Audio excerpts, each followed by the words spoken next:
ప్రార్థన ఎక్కువసేపు చేస్తాం కాబట్టి కొద్దిసేపు ఏం వాక్యం చెప్తున్నాం మనం? వచ్చారు కదా వచ్చిన వాళ్ళందరూ ఏం వాక్యం చెప్తున్నాం? త్వరగా సమయం చాలా అయిపోయింది కాబట్టి త్వరగా మాట్లాడుకుంటే నేను త్వరగా ముందుకు వెళ్ళిపోతా ఉంటాను. రాక్ష వచ్చింది, అనంతరం వచ్చింది, దేవా ఉన్నాడు, శక్తులు ఉన్నాడు, కృష్ణుడు ఉన్నాడు. ఎవరు గుర్తులేదా? కొన్ని వాక్యం గుర్తు లేకపోయినా అసలు ఏం చెప్తున్నాం? ఏదో ఒక థీమ్ చెప్తాను కదా. ఫినెహాసు పాపం జరుగుతూ ఉంటే ఈటని తీసుకొచ్చి ఆయన చంపేస్తే తెగులు అక్కడ ఆగిపోయింది.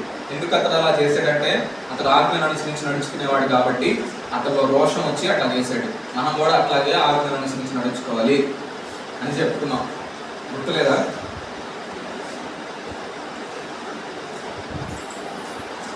గుర్తులేదా? వచ్చినందుకు మరి కనీసం పాయింట్ గుర్తుండాలి కదా. సరే, ఈ 2024 సంవత్సరం అంతా యవనస్తుల ప్రాంతంలో అదే వాక్యం నేను చెప్పాను. అంటే వాక్యం మారిన థీమ్ మాత్రం అదే. ఏంటి? ఆజ్ఞను అనుసరించి నడుచుకోవాలి, ఆజ్ఞను అనుసరించి నడుచుకోవాలి అని.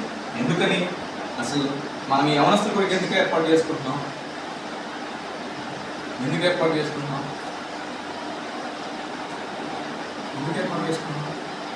గవర్నమెంట్ ఆర్థికంగా బలపడాలి. ఓకే, యవనస్తుల ప్రాంతం ఎందుకు మనం ఏర్పాటు చేసుకుంటున్నామంటే అందరం కూడా దాదాపు మనం మన చదువులు ముగించుకుంటున్నాం.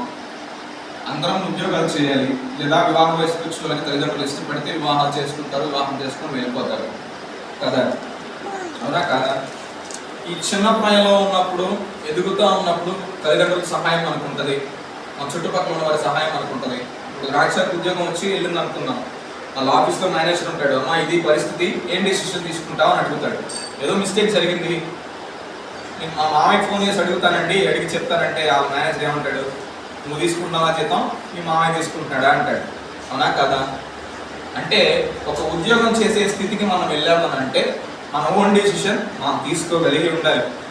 అవునా కదా? లేదా వివాహం చేసుకునే వయసు వచ్చి వివాహం చేసుకున్న తర్వాత, భార్యాభర్తల బంధం ఏర్పడిన తర్వాత కుటుంబంలో కూడా ఎప్పుడు ఏ నిర్ణయం తీసుకోవాలి, ఎలా మనం నడుచుకోవాలో ఖచ్చితంగా మనకు తెలిసి ఉండాలి కదా. తెలియాలా వద్దా? తెలియాలి. ఈ లోకంలో లేదా ఒక వ్యాపారం చేసుకుందామన్నా వ్యాపారం ఎలా చేసుకోవాలి, ఎప్పుడు ఎలా వ్యాపారాన్ని అభివృద్ధి చేసుకోవాలి, ఏది ఎలా చేయాలి, ఏది మనకు తెలియాలన్నా కూడా మనకి ఎంతో కొంత జ్ఞానం కావాలి. అయితే ఈ లోక జ్ఞానం మనకి వెర్రితనాన్ని కలుగజేస్తుంది. కానీ ఈ పరిశుద్ధ గ్రంథాన్ని కనుక మనం చదవగలిగితే మనిషి ఎప్పుడు ఎలాంటి సిచ్యువేషన్స్లో ఏ సందర్భంలో ఎలా ప్రవర్తించాలి, ఏ నిర్ణయం తీసుకోవాలి అన్నీ కూడా ఇక్కడ ఏమర్చబడి ఉంటాయి. ఉన్నాయా లేదా? ఉన్నాయా లేవా? మీరు నోరు తెరిచి మాట్లాడితేనే నా వాక్యం ముందుకు సాగింది. నేను ఎప్పుడు ఏదో నాకు నచ్చింది నేను చెప్పుకుంటూ వెళ్ళిపోను. మీరు నోరు తెరిచి మాట్లాడుతూ ఉంటేనే నేను ముందుకు వెళ్తా ఉంటా కదా. అయితే ఇప్పుడు మనం స్కూల్కి వెళ్ళినా లేదా ఉద్యోగం చేసే ప్రాంతానికి వెళ్ళినా ప్రతి దానికి ఒక రూల్స్ అండ్ రెగ్యులేషన్స్ ఉంటాయి కదా. 9:00 వెళ్ళాలి, 9:00 వెళ్ళకపోతే ఏంటి గేట్ వేసేస్తారు. ఇప్పుడు మీరు మీ కాలేజెస్లో వేస్తున్నారో లేదో తెలియదు కానీ ఇప్పుడు మధ్యాహ్నం వెళ్తున్నారు, గోడ దూకి వెళ్తున్నారు. బెంగళూరులో మేము చదువుకునేటప్పుడు షూ లేకపోయినా వెనక్కి పంపించేస్తాడు. ట్రిమ్ చేసుకోకపోయినా వెనక్కి పంపించేస్తాడు. యూనిఫామ్ లేదా వెనక్కి పంపించేస్తాడు. ఐడి కార్డు మర్చిపోయొచ్చానంటే ఏం పర్లా, వెళ్ళి తెచ్చుకో. నేను 4 కిలోమీటర్లు కాదు 40 కిలోమీటర్లు వెళ్ళాయా కాలేజీలోకి, మాత్రం నేను రాని అంటాడు. ఆఫీస్లో కూడా అంతే, చాలా ఆఫీసెస్లో కార్డు స్వైప్ చేస్తేనే లోపలికి వెళ్ళాలి. నేను మర్చిపోయి వచ్చాను అంటే అవన్నీ నాకు సంబంధం లేదు. కార్డు స్వైప్ చేసావా లోపలికి వెళ్ళు, అక్కడ మనిషి ఎవడు ఉండో నీతో మాట్లాడటానికి. నీకు డోర్ ఓపెన్ అవ్వాలంటే నువ్వు కార్డు స్వైప్ చేయాలి. నేను ఐడి కార్డు ఇంట్లో పెట్టి వచ్చానండి అంటే కుదరదు కదా. ఇలా ప్రతి దానికి కొన్ని రూల్స్ అండ్ రెగ్యులేషన్స్ ఉన్నాయి కదా. క్రైస్తవునికి మూలమైన ఏంటి అని అంటే ఆయన ఆజ్ఞలే. ఏంటి? ఆయన ఆజ్ఞలే మనం తెలుసుకోకుండా, ఆయన ఆజ్ఞలే మనం పాటించకుండా క్రైస్తవులు అని చెప్పుకోవడానికి అసలు మనం అర్హులమే కాదు. కాబట్టి యవన కాలంలో ఇప్పుడు ఇల్లు కట్టాం, ఈ ఇల్లు కడితే దీనికి ఏంటి బలం? పునాదే బలం. పునాదిలో తుప్పు పట్టి నేను ఎవరైనా వాడతారా? అది ఎవరు చూస్తారు? భూమిలో ఉంటుంది కదా. ఉప్పు పట్టి మినిమం వేసేద్దాం, పైన మాత్రం మంచి మంచి వాడి మంచి మంచి పెయింట్లు వేసుకుందాం అనుకుంటే ఆ ఇల్లు అసలు ఉండిద్దా? పడిపోయింది కదా. అలాగే క్రైస్తవ జీవితానికి మూలం ఏంటి అని అంటే ఆయన ఆజ్ఞలే మూలం. ఆయన ఆజ్ఞలు తెలియకుండా నువ్వు బాప్తిస్మం తీసుకున్నా, ఆయన శరీర రక్తంలో పాలుభాగస్తురాలు అయినా, ఎన్నిసార్లు మందిరానికి వచ్చి వెళ్ళినా అది వేస్టే. ఎందుకని వేస్ట్? ఏది చేయాలి ఏది చేయకూడదో తెలియాలి కదా. తెలియాలా వద్దా? తెలియాలి కదా. మరి ఆ ఆజ్ఞలు అనుసరించి నడుచుకోమని మరలా దేవుడు మనతో ఎందుకు మాట్లాడుతున్నాడు? 2024 సంవత్సరం అంతా దేవుడు మనతో మాట్లాడాడు. యవనస్తుల గుడిలో డిసెంబర్లో యవనస్తుల గుడికి ఏర్పాటు చేసుకోలేదు. 11 నెలలు వచ్చిన వాళ్ళందరూ విన్నారు. ఒక్కళ్ళన్నా నేను ఆజ్ఞ అనుసరించి నడుచుకోవాలి అని ఆలోచన చేశారా? పోయిన నెలలో కూడా దేవుడు అదే చెప్పాడు. విన్నామా?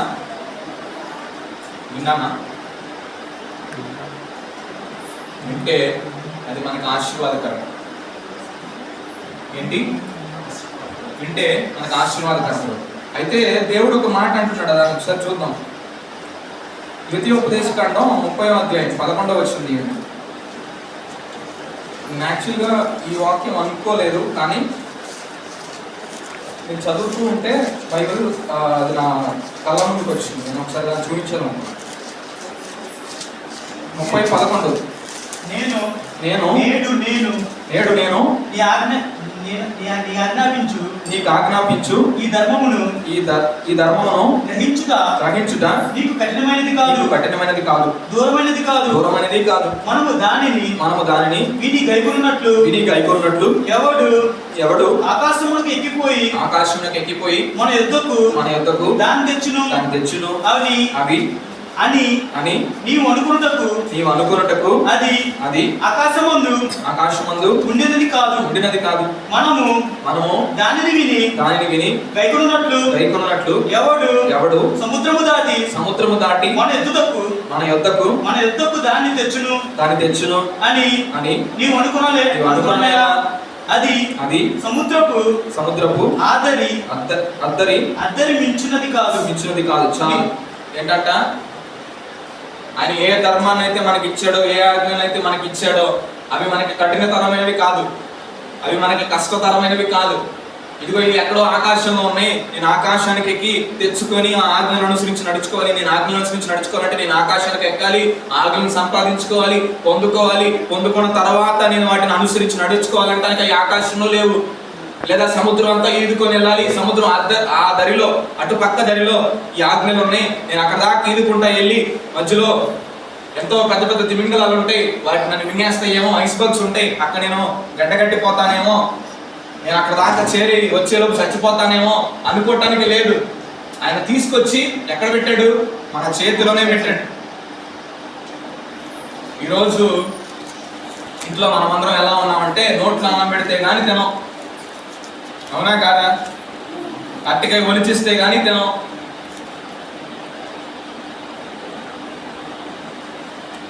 అందుకే దేవుడు కూడా దాన్ని గుర్తిరిగి వాక్యాన్ని కూడా తీసుకొచ్చి మన నోట్లోనే పెడుతున్నాడు. మళ్ళా చెప్తున్నాడు ఏమని? మీరు ఆకాశానికి ఎక్కిపోయిన ఆజ్ఞలను మీరు తెచ్చుకోవాల్సిన అవసరం లేదు. నీకోసం మోసే 40 రోజులు అన్నం కూడా తినకుండా, నీళ్లు కూడా తాగకుండా ఆ ఆకాశం అంటే కొండ మీదకి ఎక్కి 40 రోజులు పగలు రాత్రి ఉండి ఆజ్ఞలు తీసుకొని వచ్చాడు. కోపంతో వాటిని పగలగొడితే మళ్ళా ఇంకో 40 రోజులు వెళ్ళాడు. ఒక రోజు మనం ఉపవాసం ఉంటామా? సరిగా నీళ్లు కూడా తాగకుండా ఉన్నాం. కానీ మోసే మన కోసం 80 రోజులు నీళ్లు కూడా తాగకుండా ఉండి ఆజ్ఞలు తీసుకొచ్చి ఇచ్చి మన ముందుకు పెడితే, ఆజ్ఞలు మనం పదే దేవుడి యొక్క ప్రేరేపణ బట్టి చెప్పుకుంటా ఉంటే మన నోటితో మనమే చెప్తున్నాం నేను ఆజ్ఞ అనుసరించి నడుచుకోవట్లేదని.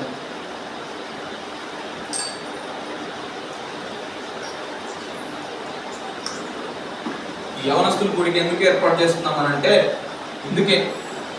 ఆయన ఆజ్ఞలు మనకు తెలియాలి, మూలాలు మనకు తెలియాలి. మనం ఎదుగుతూ ఉన్నాం. లోకం అంతా బహుభయంకరమైన పరిస్థితుల్లో ఉంది. ఎక్కడ నెమ్మది లేదు, ఎవరికి శాంతి లేదు, సమాధానం లేదు, నెమ్మది లేదు. ఎందరికో డబ్బు ఉంది కానీ తినడానికి లేదు. తిన్న ఆహారాన్ని అరిగించుకునే స్థితిలో ఎందరో ఉన్నారు. ఎందరో హాస్పిటల్లో చావు బ్రతుకుల మధ్య కొట్టుమిట్లాడుతూ ఉన్నారు. ఈ నారాగూడ రోడ్లో, మన ముందు రోడ్లోనే రోజు మెసేజ్ చేస్తారు. ద్రాక్ష రోడ్డు మెసేజ్ చేస్తుంది, అన్న ఈరోజు యాక్సిడెంట్ అయింది ఇక్కడ. ఏదో ఒక యాక్సిడెంట్ ఏదో ఒకటి మన ముందు చూస్తూనే ఉన్నాం. కానీ మనం సజీవులు ఎక్కడ ఉన్నాం? ఎందుకని ఉన్నాం? మన దగ్గర ధనం ఉందనా? మన దగ్గర ఐశ్వర్యం ఉందనా? మన దగ్గర ఘనత ఉందనా? మనం ఏమన్నా గొప్ప వాళ్ళమనా? కాదు కదా. ఎందుకోసం ఈ యవనస్తుల కూడిక ఏర్పాటు చేస్తూ ఉన్నామనంటే, నా గురించి మీ అందరికీ తెలుసు కదా. అమ్మమ్మకి 4 కుమార్తెలు అయితే మగబిడ్డ కావాలని ప్రార్థన చేస్తే, ఆంటీ ప్రార్థన చేస్తే పుట్టాను. ఆ పుట్టాను అయిపోయిన తర్వాత ఎవరు మా ఇంట్లో చర్చికి రారు.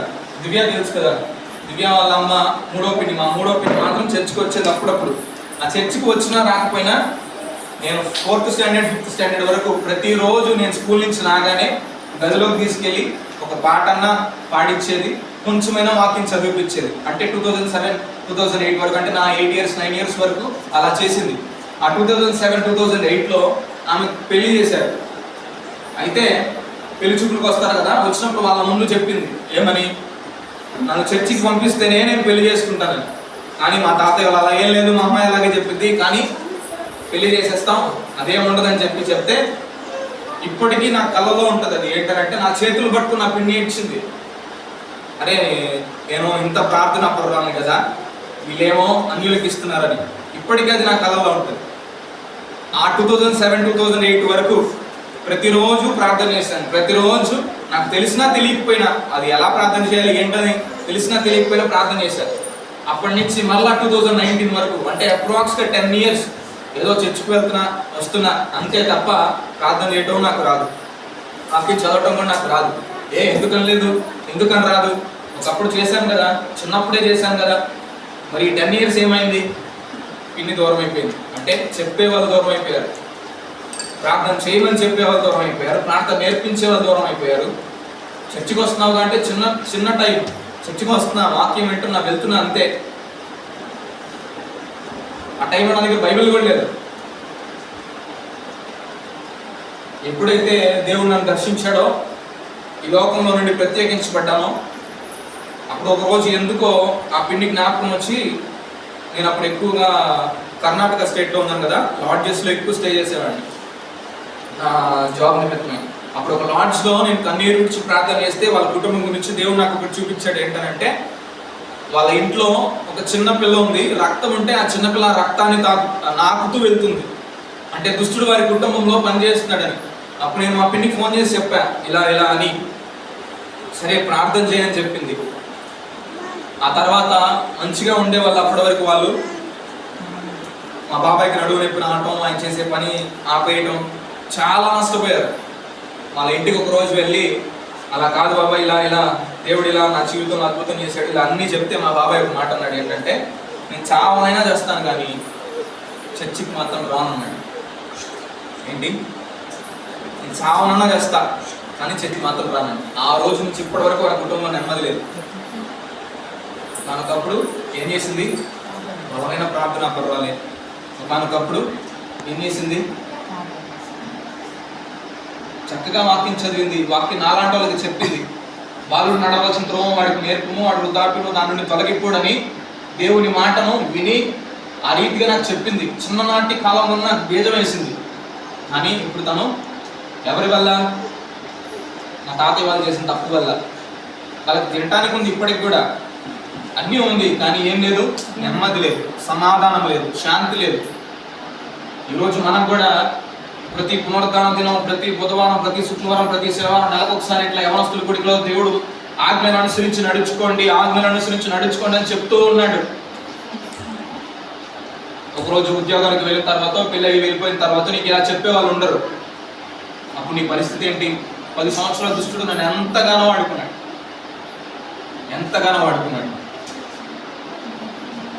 మీకు అలాంటి స్థితి రాకూడదని, మీరందరూ ఆశీర్వదించబడాలని, దీవించబడాలని, యవన కాలంలోనే మీరు బలంగా ఉండాలని. ఎవరికి తెలుగు రాదు, నాకు వచ్చి ఆ తెలుగు రాదు. 9th క్లాస్ వరకు మార్క్స్ చదివేవాడిని. 10th క్లాస్లో ఏదో అలా 8.5తో పాస్ అయ్యాను. తర్వాత డిప్లొమాకి వెళ్ళాను. నాకున్న ఒకటి మెమరీ ఏంటి అని అంటే, విన్నది గుర్తుపెట్టుకొని రాస్తా. మా కాలేజ్ ఏమో ప్రాక్టికల్ ఓరియంటెడ్. థియరీ 50% ఉంటే ప్రాక్టికల్ 50%. ఆ ప్రాక్టికల్ మాత్రం నాకు అస్సలు ఇష్టం ఉండేది కాదు. థియరీ మాత్రం క్లాసులకు వెళ్తే విన్నది మాత్రం ఎగ్జామ్లో రాసేవాడిని, అన్నీ పాస్ అయ్యాను. ఒక సబ్జెక్ట్ మాత్రం మిగిలింది, అది ఫస్ట్ అటెంప్ట్లో క్లియర్ చేసుకున్నాను. కానీ ప్రాక్టికల్స్ మాత్రం స్లిప్పులు పెట్టే రాసేవాడిని. దేవుడి సన్నిధిలో ఒప్పుకుంటున్నా. లేదంటే ఒక సబ్జెక్ట్ మాత్రం ఉండేది, కరెక్ట్గా నాకు గుర్తులేదు, కానీ ఆ సబ్జెక్ట్ అయితే నాకు అస్సలు రాదు. అయితే నాకు రాని సబ్జెక్ట్ అసలు నేను క్లాసులకే వెళ్ళేవాడిని కాదు. అయితే లేడీ ఫ్యాకల్టీ ఆమె సెమిస్టర్ ఎగ్జామ్ వచ్చింది, పేపర్ ఇచ్చారు, అసలు ఏమి రాదు, క్వశ్చన్ చేంజ్ చేసుకోవచ్చు. క్వశ్చన్ చేంజ్ చేసుకున్నాను, కానీ అది కూడా రాదు. అప్పుడు ఏమంది ఏమొచ్చురా మరి నీకంటే, ఏం రాదు, ఏదో మీరే చేయండి మేడం, మీరు లేకపోతే ఎవరు హెల్ప్ చేస్తారని అంటే, సరే సైలెంట్గా వెళ్ళి మూలం కూర్చో. టైం అంతా అయిపోయిన తర్వాత నాకు అనిపించింది నా ఎగ్జామ్ ఆమె రాసింది. ఆ ఒక్క సబ్జెక్ట్లోనే 95 మార్క్స్ వచ్చింది. నేను జ్ఞానవంతుడే కాదు, బైబిల్ చదవడానికి ఈ లోక జ్ఞానం ఏమక్కర్లా, చదువులేమి అక్కర్లా, డిగ్రీలేమి అక్కర్లా. చదువు లేని వాళ్ళు, చదువు రాని వాళ్ళు కూడా ఎందరో వాక్యం చదువుతున్నారు. కానీ మనకైతే దేవుడు జ్ఞానం ఇచ్చాడు, తెలివి ఇచ్చాడు. పోనీ అంత జ్ఞానం నాకు లేదన్నా అంటారా? ఏం పర్లేదు, కొంత సమయం నీవు రోజు ప్రతిదానికి సమయం వెచ్చిస్తున్నాం కదా, తినడానికి సమయం వెచ్చిస్తున్నాం, ప్రతిదానికి సమయం వెచ్చిస్తున్నాం. ఒక 10 నిమిషాలు ప్రార్థన చదవడానికి కేటాయిస్తే, ఒక 5 వచనాలైనా 10 వచనాలతో అయినా స్టార్ట్ చేస్తే తెలుగు చదవటం రాదు అనేవాళ్ళు. ఆ 5 వచనాలని 10 సార్లు 20 సార్లు రోజుకి చదివితే, 20 సార్లు చదివినా కూడా అర్థం కదా మనకి. మరి అంత అర్థం చేసుకునే స్థితిలో ఉన్నామా? లేం కదా. ఉన్నామా లేనా? ఏదో ఒక మాట్లాడిన రోజు వచ్చి అర్థం చేసుకోగలుగుతున్నాం కదా. మరి ఎందుకని ఆజ్ఞ నడుచుకుని నడుచుకోలేకపోతున్నారు? ఎందుకని ప్రార్థించలేకపోతున్నారు? ఎందుకని వాక్యం చదవలేకపోతున్నారు? మనం చెప్పుకుంటానే ఉన్నాం కదా, అంత్య దినాల్లో ఉండి ఉన్నాం. ఒకనొక రోజు ఈ పరిశుద్ధ గ్రంథం కూడా మన చేతిలో ఉండదు, మందిరాలు కూడా ఉండవు, మందిరాన్ని కూడా వెళ్ళనిస్తారో లేదో తెలియదు అని. మరి ఎంత సిద్ధపాటు మనం కలిగి ఉండాలి? ఏదో ఊరికే బాప్తిసం తీసుకున్నాం అయిపోయింది, ఇంకా దేవుని రాజ్యానికి వెళ్తామా? ఎన్నో శ్రమలు ఉన్నాయి, ఎన్నో ఇరుకులు ఉన్నాయి, ఎన్నో ఇబ్బందులు ఉన్నాయి. ఈ రోజే చూసుకోండి, యవనస్తులు గుడికని బయలుదేరాం, అందరు వస్తామని చెప్పారు. ఎంతమంది వచ్చారు లాస్ట్కి? అందరి ఇంటికి వెళ్ళాను, అందరు వస్తారా వస్తారా వస్తారా అని. అలా నేను అందరింటికి వెళ్తూ ఉంటే కృష్ణ వాళ్ళ నాన్న అడిగాడు నవ్వుతూ, ఇదే లాస్ట్కి నువ్వు ఒక్కడో వెళ్తావేమో అని. ఎంతో బాధేసింది. నువ్వు ఒక్కడో వెళ్తావు తేజ, లాస్ట్కి ఎవరు రారని.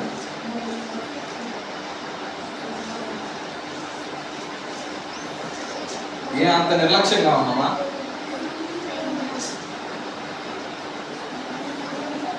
లేదు కదా, నెలకు ఒకసారి కదా వస్తున్నాం. కాబట్టి ఇకనైనా ఆజ్ఞను అనుసరించి, ఆయన కట్టడలను అనుసరించి నడుచుకోవడానికి ప్రయత్నం చేయండి. ఇంటికి వెళ్ళాక ఒకసారి చదవండి, లేదా ఈరోజు లేట్ నైట్ అయితే రేపు పొద్దున ఒకసారి ఆజ్ఞలు చదవండి. ఆజ్ఞలు అంటే ఓన్లీ 10 ఆజ్ఞలు మాత్రమే కాదు. దేవుడు చక్కగా ప్రతిదీ మోషే చేత రాయించాడు. ఏమని? ఇదిగో ఒక గర్భవతి ప్రసవిస్తే ఆమె ఎన్ని రోజులు కడగా ఉండాలి, లేకపోతే ఒక మనిషి చనిపోతే ఎలా దహన సంస్కారాలు చేయాలి, ఎన్ని రోజులు వారి కుటుంబం కడగా ఉండాలి, ప్రతిదీ కూడా. ఒకవేళ ఎవరైనా శవాన్ని ముడితే వాళ్ళు ఏం చేయాలి, ప్రతిదీ ఎలా మస్తదానం చేసుకోవాలి. మనకు డౌట్స్ ఉన్నాయి కదా, ఎలా ఎలా ఎలా ఎలా అని. ప్రతిదీ కూడా నేను చాలాసార్లు నా మట్టుకు నేనైతే ఇది ఆల్రెడీ రాసిందే కదా, ఇది ఆల్రెడీ చెప్పిందే కదా, ఎందుకు ఇన్నిసార్లు రాశాడు మోసే అని నాకు నేను అనుకున్నా. కానీ అలా క్లియర్గా ఎందుకు రాసి ఉంచాడు అని అంటే, మామూలుగా ఎంత క్లియర్గా చెప్తే నేను అర్థం చేసుకోం, చెప్పిందే చెయ్యం, ఏదో ఊరికే అలా చేసేయండిరా అంటే చేస్తామా? చెయ్యం. కాబట్టి చాలా క్లియర్గా చెప్పించాడు. ఒకసారి కాదు, 2 సార్లు ఆజ్ఞలన్నీ రాశాడు. ఎందుకని 2 సార్లు రాయవలసి వచ్చిందంటే, ఒకసారి మోసేకి దేవుడు ఇస్తే అన్ని రాశాడు. ఆ తర్వాత మన పితరులైన ఇశ్రాయేలు జనాంగం పాపం చేసి దేవునికి కోపాన్ని తెప్పిస్తే దేవుడు ఏమన్నాడు, 40 సంవత్సరాలు వీళ్ళు ఇక్కడ అరణ్యంలోనే తిరుగుతారు, వీళ్ళందరూ చచ్చిపోయిన తర్వాత వీళ్ళ పిల్లలు పుడితే వీళ్ళ పిల్లలు నేను కనాను దేశానికి తీసుకెళ్తానని చెప్పాడు. కాబట్టి వీళ్ళ పిల్లలందరూ చనిపోయారు. ఇక కనాను దేశానికి సమీపించారు. మోషేతో దేవుడు చెప్పాడేమని, మోషేకి నువ్వు వెళ్ళవయ్యా, ఇక్కడే చూసుకోమని చెప్పాడు. అప్పుడు మరలా వారందరి కోసం మోషే చనిపోయే ముందు రెండోసారి ఆజ్ఞను రాయించాడు. ఎందుకు రాయించాడు? ఆల్రెడీ ఒకసారి రాశానుగా, అది వదిలేశాడా? వదిలేయా. రెండోసారి కూడా అందరికీ చెప్పాడు, ఇది మీరు ఇలా చేయాలి, ఇది మీరు ఇలా చేయొచ్చు అని. మన యవన కాలంలో మొదట మనకు దేవుని యొక్క ఆజ్ఞలు ఎంతో అవసరం. ఒకవేళ ఆజ్ఞలు అనుసరించకపోతే ఏమవుతుంది? కొంతమంది అంటారు, మేము వినమన్నా, మేము రావన్నా, మేము చేయమన్నా అని అంటారు కదా. ఏమవుతుంది? పాపం చేసింది. ఒక రాజు ఉన్నాడు. ఆ రాజు చాలా జ్ఞానవంతుడు, అతని కంటే జ్ఞానవంతుడు లేడు. కానీ దేవుని ఆజ్ఞను అనుసరించాలి. ఆయన వల్ల ఒక దేశమే 2 ముక్కలైంది. ఎవరా రాజు?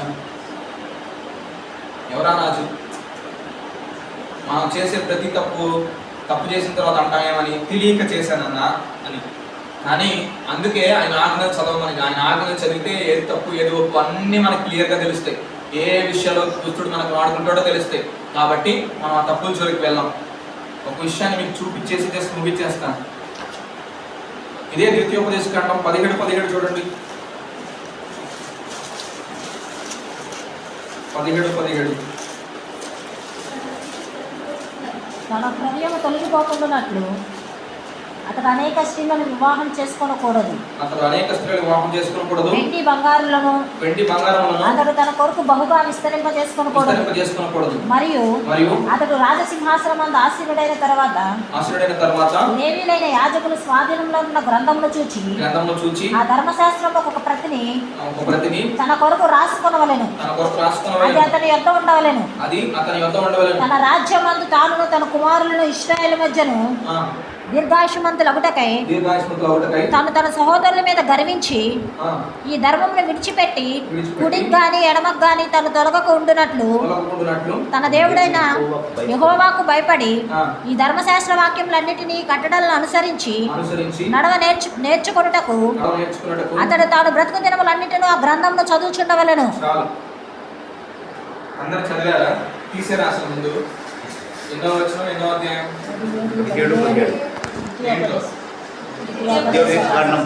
ఇక్కడ ఏం రాయబడిందంటే మోషే చెప్తా ఉన్నాడు ఏమని, ఇదిగో ఆ లింక అరణ్యంలోనే ఉన్నారు. అప్పుడు మోషే చెప్తాడు, మీరు కనాను దేశానికి వెళ్ళిన తర్వాత ఒకవేళ మీ మీద రాజును మీరు ఉంచుకోవాలనుకుంటే ఆ రాజు ఎలాంటి వాడై ఉండాలి అని అంటే, ఆ రాజు చేయవలసిన కార్యాలు ఏంటి అని అంటే, ఆయన ఏం చేయకూడదు, అనేక మంది వివాహం చేసుకోకూడదు, ఆయన కోసం బంగారాన్ని సమకూర్చుకోకూడదు, ఆయన కోసం గుర్రాన్ని ఆయన సమకూర్చుకోకూడదు, ఆయన తప్పిపోకుండానట్లు పడిపోకుండానట్లు. ఇదిగో ధర్మశాస్త్రం మనకు దేవుడు ఇచ్చాడు కదా, ఈ ధర్మశాస్త్రంలో ఒక ప్రతిమను అంటే ఒక కాపీని, ఒక జిరాక్స్ని తీసుకొని పెట్టుకొని ఆయన కుమారులు, ఆయన బిడ్డలు, ఆయన తరము, ఆయన రాజ్యం ఆశీర్వదించబడినట్లు, దీవించబడినట్లు దాని దివారాంతరంలో ధ్యానిస్తూ ఉండాలి అని దేవుడు చెప్పాడు. ఇది చదవగానే నీకు ఆ రాజు గుర్తుకు రాలేదా? ఎవరో ఆ రాజు? సొలొమోను రాజు. దేవుడిని అడిగాడు, అయ్యా నాకు జ్ఞానం ఏమయ్యా అంటే, జ్ఞానంతో పాటు సకల ఆశీర్వాదాన్ని దేవుడు ఇచ్చాడు. అతడు ఎంత జ్ఞానవంతుడయ్యానంటే ఈ పరిశుద్ధ గ్రంథంలో అతడి వంటి జ్ఞానవంతుడు ఇంకొకడు లేడు. ఉన్నాడా? జ్ఞానవంతుడే. మనం కూడా అంటాం, నాకు అన్నీ తెలుసు. సరే, నీకు తెలిసి ఉండొచ్చు. దేవుణ్ణి అడిగాడు కదా, ఏమని? జ్ఞానం ఇవ్వయ్యా అని. జ్ఞానం ఇచ్చాడు కదా, అంత జ్ఞానవంతుడు కదా. అంత జ్ఞానవంతుడైన వాడు రాజులందరూ ఇలా చేయాలని మోషే చెప్పాడు కదా, తోరా అప్పటికే వాళ్ళ దగ్గర ఉంది కదా. మరి ఆజ్ఞను అనుసరించి నడుచుకున్నట్లయితే ఒకవేళ అతను అంతమంది భార్యలు చేసుకునేవాడా? బంగారాన్ని సమకూర్చుకునేవాడా? రథాలను సమకూర్చుకునేవాడా? పాపంలో పడేవాడా?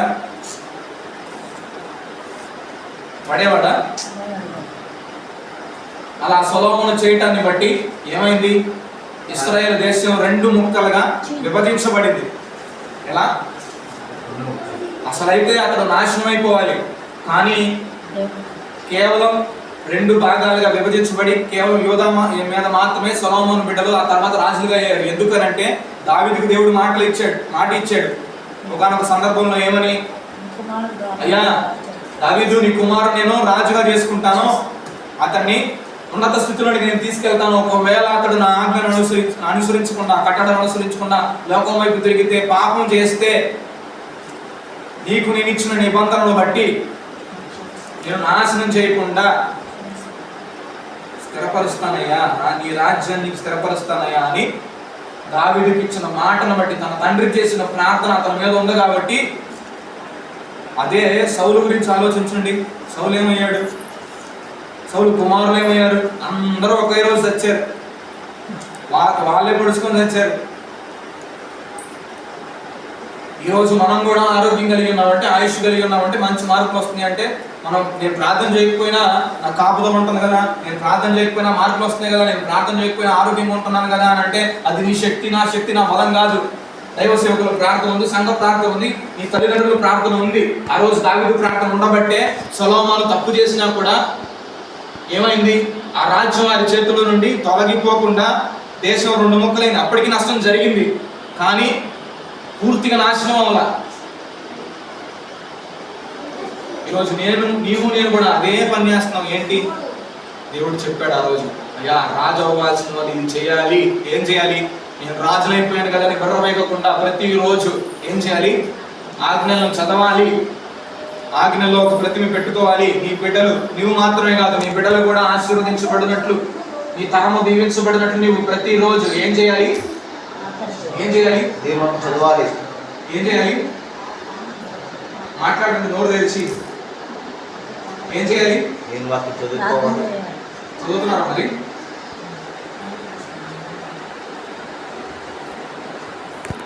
ఒకసారి చూడండి, సొలొమోను బంగారాన్ని ప్రదానం చేసుకున్నాడు అనుకున్నాం కదా, ఉంచుకున్నాడు అనుకున్నాం కదా, అది ఒకసారి మీకు చూపించే రిఫరెన్స్ నేను ముగించేస్తాను. 1 రాజులు 10:21 చూడండి. 1 రాజులు 10:21.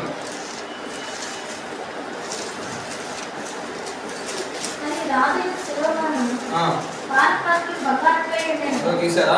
1 రాజులు 10:21. మనం ప్రతిరోజు బైబిల్ చదివితే ఏది ఎక్కడ ఉంటుందో తెలుస్తుంది, ఏది ఎక్కడ ఉంటుందో కూడా తెలుసుకోలేకపోతున్నాం. తీయండి 1 రాజులు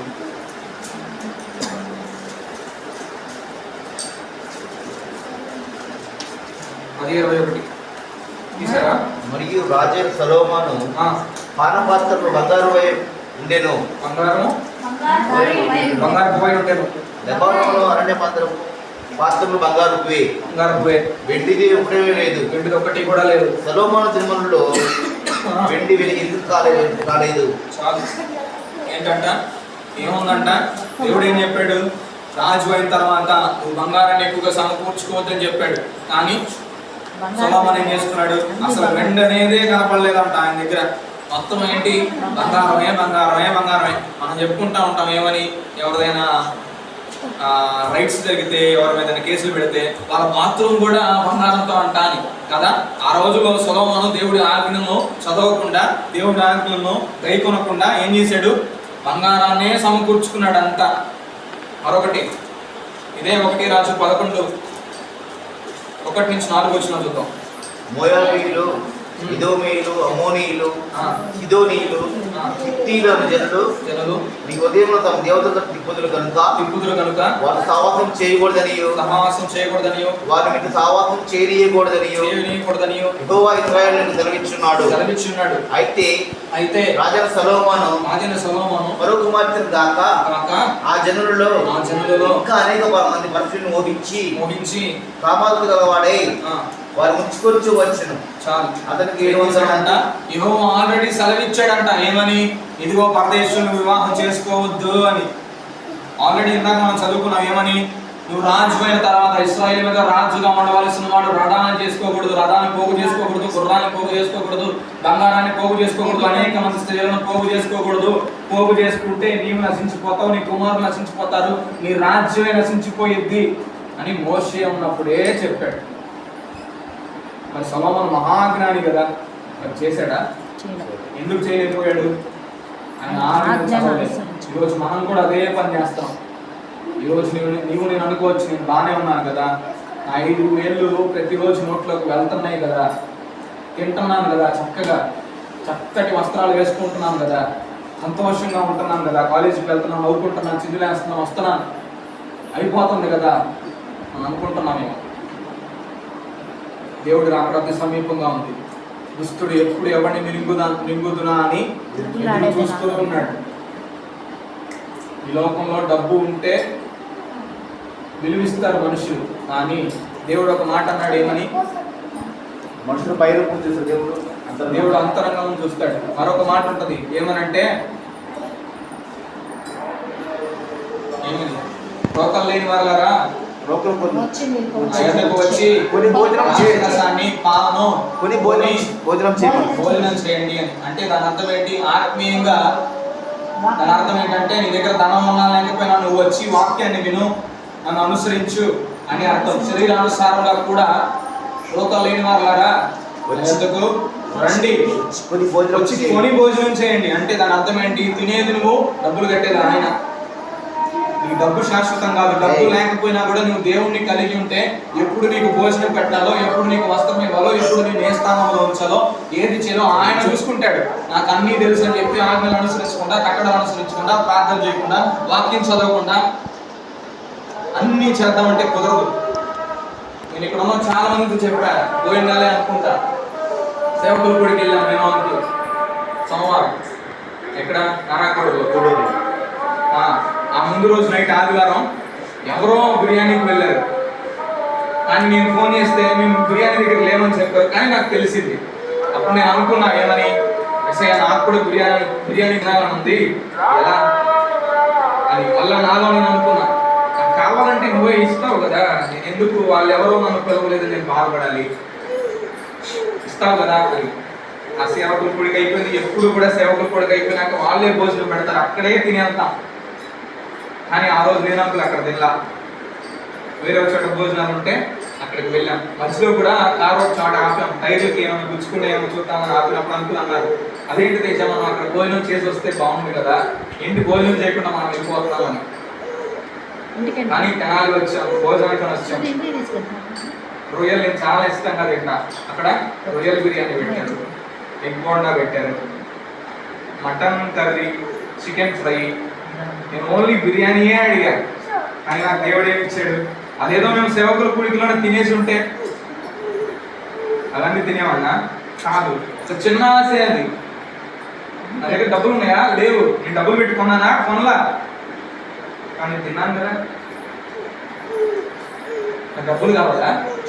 డబ్బుల కోసమో, దానికోసమో, దీనికోసం ఆలోచించి అక్కడ ఎవరి కాలంలో నిజంగా ప్రార్థన చేస్తే, నిజంగా దేవుని హత్తుకొని జీవిస్తే, ప్రతిరోజు కొంత సమయాన్ని ఆయన కేటాయించి ప్రార్థన చేసి, కొంత సమయానికి ఆయన కేటాయించి ఆయన ఆజ్ఞలను అనుసరించి, కట్టడలు అనుసరించి వాటిని నడుచుకుంటే, నువ్వు ఇంట్లో వాళ్ళు అడుగుతావు కదా, నాకు బట్టలు కొనుక్కోవడానికి డబ్బులు ఇవ్వు, నాకు దానికి డబ్బులు ఇవ్వు, దీనికి డబ్బులు ఇవ్వు. నువ్వు అడగాల్సిన అవసరం లేదు. నీకు ఏది ఎప్పుడు కావాలో ఆయనే నీ ముందుకు తీసుకొచ్చి పడేస్తాడు.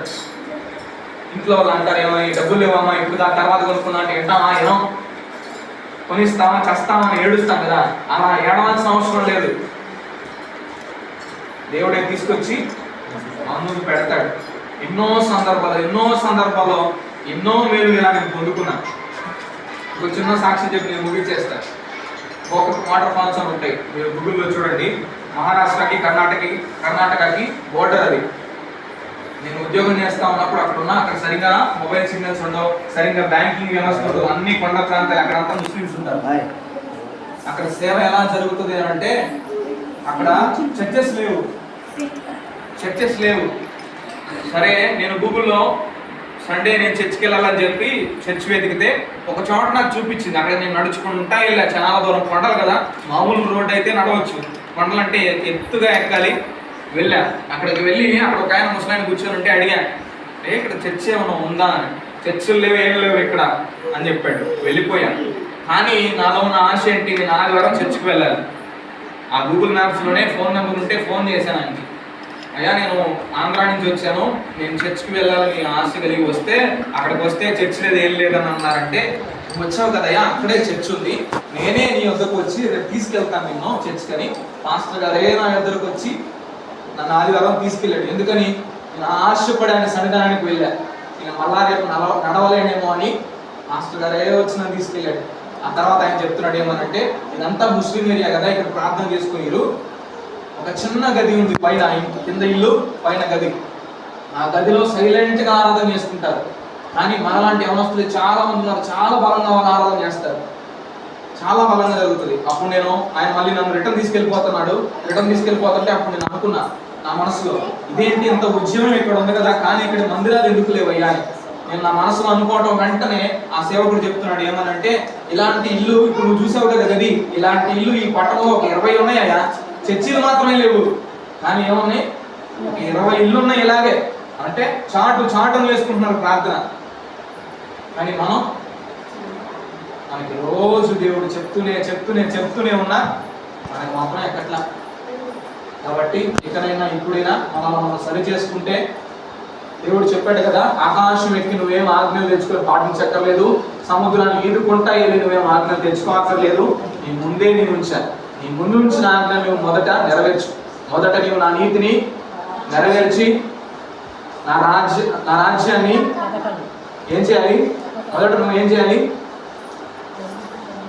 నా నీతిని నెరవేర్చాలి. తర్వాత నా రాజ్యాన్ని వెతకాలి. అప్పుడు నీకు ఏం కావాలో అది అడుగు, నేను నీకు ఇస్తానన్నాడు. మొదట నువ్వు ఆయన నీతిని నెరవేర్చు, ఆయన రాజ్యాన్ని వెతుకు, అప్పుడు నీకు ఏది కావాలో అది అడుగు. తప్పకుండా మన దేవుడు మనకు అది ఇస్తాడు. ఈ కొద్ది మాటలు దేవుడు మన వినికిడిలో ఆశీర్వదించి దీవించును గాక. ఆమేన్.